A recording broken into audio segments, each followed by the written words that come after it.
Hello दोस्तों, कैसे हैं आप। हम आपके लिए एक और नई कहानी लेकर आए हैं, तो चलिए कहानी को शुरू करते हैं। ट्रेन चलने को ही थी कि अचानक कोई जाना पहचाना सा चेहरा जनरल बोगी में आ गया। मैं अकेली सफर पर थी, वहीं सभी अजनबी चेहरे ही थे। स्लीपर का टिकट नहीं मिला तो जनरल डिब्बे में ही बैठना पड़ा। मगर यहाँ ऐसे हालात में उस शख्स से मिलना जिंदगी के लिए एक संजीवनी के समान था। जिंदगी भी कम वक्त कभी कभी अजीब से मोड़ पर ले आती है, ऐसे हालातों से सामना करवा देती है जिसकी कल्पना तो क्या कभी ख्याल भी नहीं कर सकते। वो आया और मेरे पास ही खाली जगह पर बैठ गया। न मेरी तरफ देखा, न पहचानने की कोशिश की। कुछ इंच की दूरी बनाकर चुपचाप पास आकर बैठ गया। बाहर सावन की रिमझिम लगी थी, इस कारण वो कुछ भीग गया था। मैंने नजर बचाकर उसे देखा। उम्र के इस मोड़ पर भी कमकद वैसा ही वैसा था। हाँ, कुछ भारी हो गया था मगर इतना ज्यादा भी नहीं। फिर उसने जेब से चश्मा निकाला और मोबाइल में लग गया। चश्मा देखकर मुझे कुछ आश्चर्य हुआ। उम्र का यही एक निशान उस पर नजर आया था कि आंखों पर चश्मा चढ़ गया था। चेहरे पर और सर पे मैंने सफेद बाल खोजने की कोशिश की मगर मुझे नहीं दिखे। मैंने जल्दी से सर पर साड़ी का पल्लू डाल लिया। बालों को डाई किए काफी दिन हो गए थे। मुझे ज्यादा तो नहीं थे सफेद बाल मेरे सर पे, मगर इतने जरूर थे कि गौर से देखो तो नजर आ जाए। मैं उठकर बाथरूम गई, हैंडबैग से फेस वॉश निकाला, चेहरे को ढंग से धोया और शीशे में चेहरे को गौर से देखा। पसंद तो नहीं आया मगर अजीब सा मुंह बनाकर मैंने शीशा वापस बैग में डाला और वापस अपनी जगह पर आकर बैठ गई। मगर वो साहब तो खिड़की की तरफ से मेरा बैग सरकाकर खुद खिड़की के पास बैठ गए थे। मुझे पूरी तरह देखा भी नहीं, बस बिना देखे ही कहा सॉरी। भागकर चढ़ा तो पसीना आ गया था, थोड़ा सूख जाए फिर अपनी जगह पर बैठ जाऊंगा। फिर वह अपने मोबाइल में लग गया। मेरी इच्छा जानने की कोशिश भी नहीं की। उसकी यही बात हमेशा मुझे बुरी लगती थी।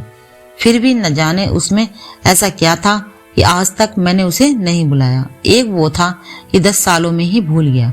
मैंने सोचा शायद अभी तक गौर नहीं किया, पहचान लेगा। थोड़ी मोटी हो गई हूँ, शायद इसलिए नहीं पहचाना। मैं उदास हो गई। जिस शख्स को जीवन में कभी भुला ही नहीं पाई उसको मेरा चेहरा ही याद नहीं। माना कि ये औरतों और लड़कियों को ताड़ने की इसकी आदत नहीं, मगर पहचाना भी नहीं। शादीशुदा हूँ, मैं शादीशुदा हूँ, जानती हूँ इसके साथ रहना मुश्किल है, मगर इसका मतलब ये तो नहीं कि अपने ख्यालों को, अपने सपनों को जीना छोड़ दूं। एक तमन्ना थी कि कुछ पल खुल के उसके साथ गुजारूं। माहौल दोस्ताना ही हो मगर हो तो सही। आज वही शख्स पास बैठा था जिस स्कूल टाइम से मैंने दिल में बसा रखा था। सोशल मीडिया पर उसके सारे अकाउंट्स चोरी छुपे देखा करती थी। उसकी हर कविता, हर शायरी में खुद को खोजा करती थी। पर हाय, वह तो आज पहचान ही नहीं रहा। माना कि हम लोगों में कभी प्यार की पींगें नहीं चली, न कभी इजहार हुआ। हाँ, वो हमेशा मेरी केयर करता था और मैं उसकी केयर करती थी। कॉलेज छूटा तो मेरी शादी हो गई और वो फौज में चला गया। फिर उसकी शादी हुई, जब भी गांव गई उसकी सारी खबर ले आती थी। बस ऐसे ही जिंदगी गुजर गई। आधे घंटे से ऊपर हो गया। वो आराम से खिड़की के पास बैठा मोबाइल में लगा था। देखना तो दूर, चेहरा भी ऊपर नहीं किया। मैं कभी मोबाइल में देखती, कभी उसकी तरफ। सोशल मीडिया पर उसके अकाउंट खोलकर देखे, तस्वीर मिलाई, वही था, पक्का वही, कोई शक नहीं था।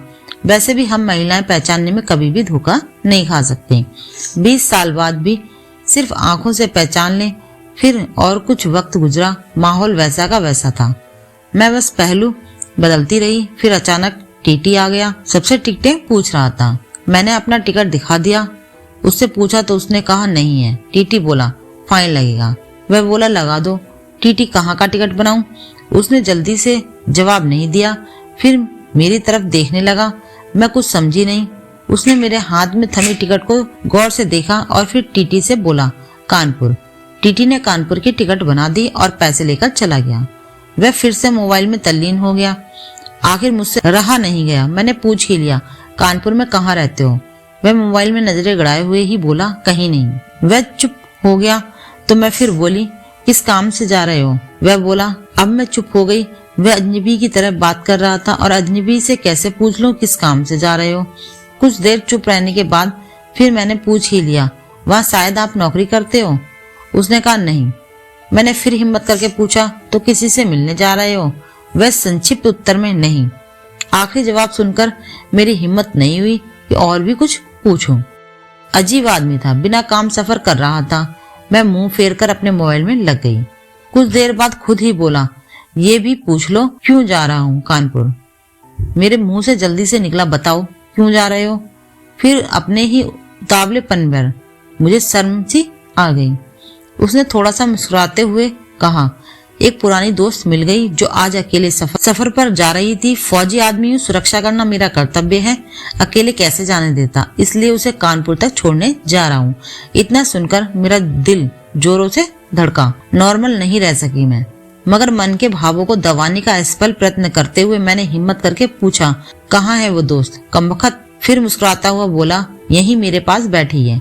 इतना सुनकर मेरे सब कुछ समझ में आ गया कि क्यों उसने टिकट नहीं लिया, क्योंकि उसे पता ही नहीं था मैं कहाँ जा रही हूँ। सिर्फ और सिर्फ मेरे लिए वह दिल्ली से कानपुर का सफर कर रहा था।